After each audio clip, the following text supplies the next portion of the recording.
His Patriot career, and I would guess his NFL career, are over. He violated parts of his reinstatement contract, so he is gone. We wish the young man the best.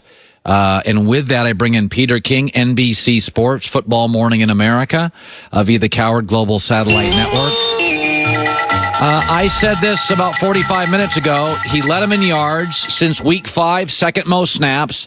Yet against Pittsburgh, once they crossed midfield, 7 plays never targeted him. I don't think they're the same offense. The deep threat is gone. They're now kind of a slot receiver, run the football team. Peter, I don't think in this improved AFC, they are dynamic enough. Do you realize, Peter, in the last 10 years, they've drafted one big-time receiver, Julian Edelman. He was a quarterback out of Kent State. Some of this is on Belichick. They don't have the parts to me. I mean, I think this ends. They're not dynamic enough to get out of the AFC. Your thoughts? Well, when Rob Gronkowski is no longer Gronk, he's a nice tight end. But he's not the game-changing tight end that he has been. Maybe he can morph into that in the last 2 weeks of the regular season and in the playoffs. I don't know. But they needed Josh Gordon, and they need Rob Gronkowski to be big. And obviously, Gordon's gone.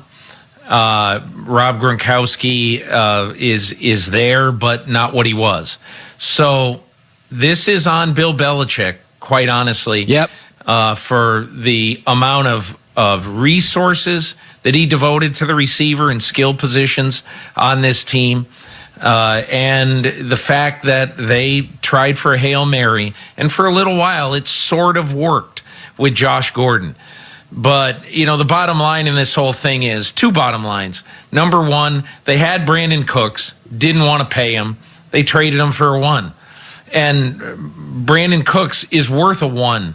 You know, at the age of 24 when they traded him.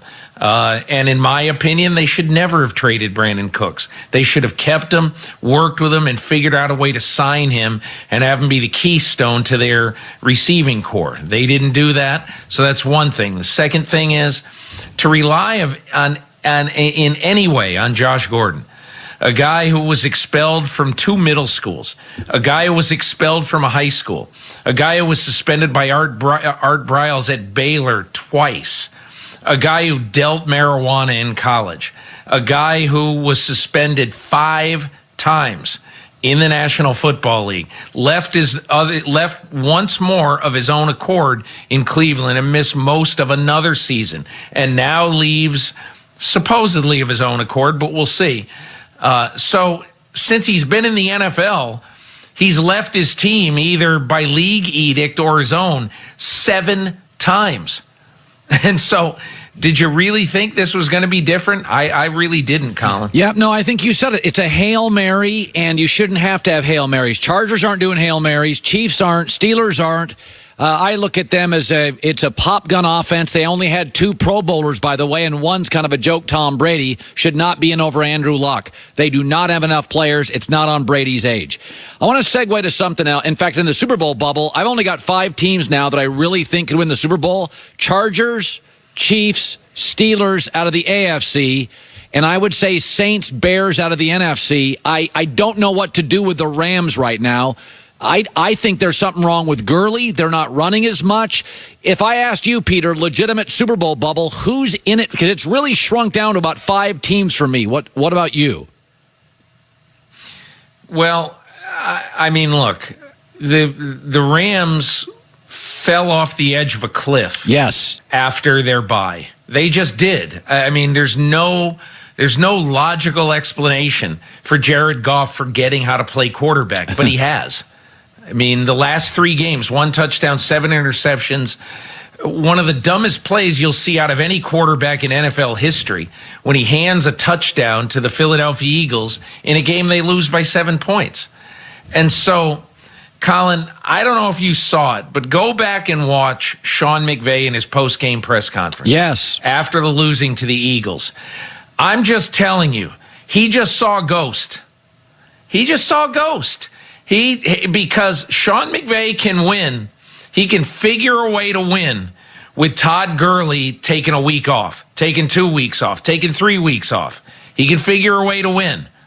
Can't figure a way to win with Sean Mannion playing quarterback. Right. So, they need the Hail Mary of Jared Goff to resume his NFL career, and they need him to play like a real NFL quarterback. If he doesn't, the Rams are not going to be strong contenders for the Super Bowl. Yeah, we kind of bailed on them about a month ago. We think they got a lot of egos and a lot of names, but production doesn't equal it on the defensive side, and offensively they're not the same team.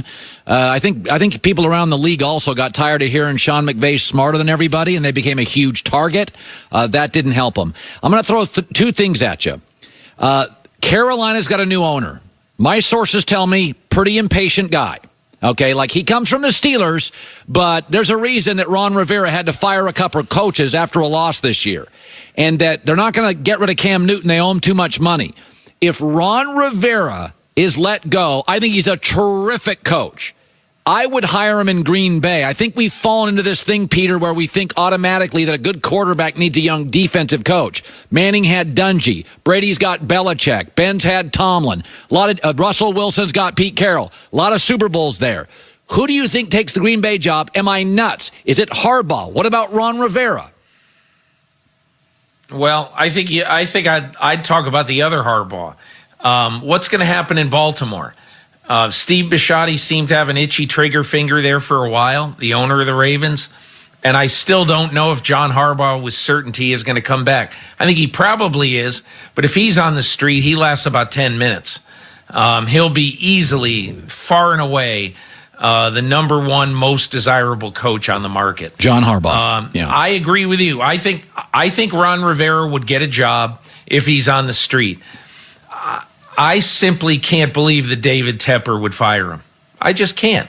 I think it would be ill-advised, short-sighted, very knee-jerk, not understandable, quite honestly. Especially, as you say, David Tepper comes from the Steelers school of we've had 3 coaches in a half century. Just keep going. Because if you start over, you start over. And there, Cam Newton is not an easy guy for everybody to coach. You just don't plug in a coach there. Yeah. Somebody's going to have to come in and figure out how to deal with Cam Newton. Ron Rivera is an expert in it.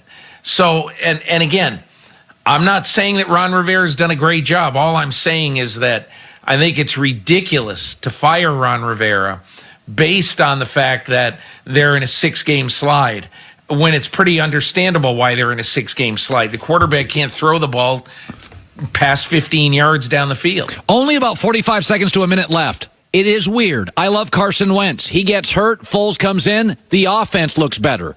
What's going on in Philadelphia? Are there people concerned about that in Philadelphia? The only way that I think they would turn away from Carson Wentz, Colin, is if one of their doctors or their training staff, their medical staff, tell Howie Roseman and Doug Peterson after this season, he's got a chronic back, it might be a problem. And then there's no way that this organization can pay 2 quarterbacks. Right. I mean, if you're Nick Foles, you're going to have your choice of a couple of teams. And I don't know where they are, but let's just say it'll be from among the Giants, the Jaguars, the Bucks, the Dolphins, let's just say. And you're going to get paid 3 times as much to start as you would to be a caretaker, to be a permanent backup in Philly. What are you going to do?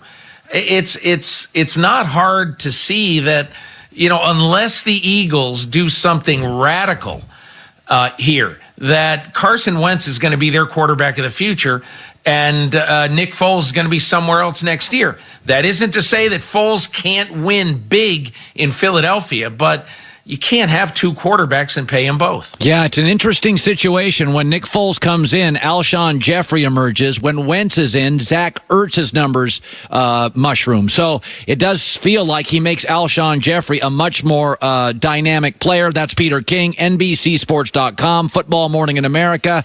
Peter, I love that you have 2 microphones. You come well equipped today. Thank you so much. I come well prepared, Colin. Yes, you do. Thank you, Peter King. Top of the hour, Greg Cosell stops by as well. Matt Barnes, TJ Hushmanzada today. Yeah, I don't know what to do with the Rams. We kind of bailed on the Rams a while back. I think Todd Gurley, it's just like anything else. Don't make yourself a target. Philadelphia, parades, books, made themselves a target. New England wins, they keep it quiet. Spurs win, they keep it quiet. In sports, it's hard enough to win. All the best players in the world, in the globe. If you're a great basketball player in Argentina, you end up here. Yeah, our greatest athletes don't leave to other leagues generally. So, all right, Greg Cosell next.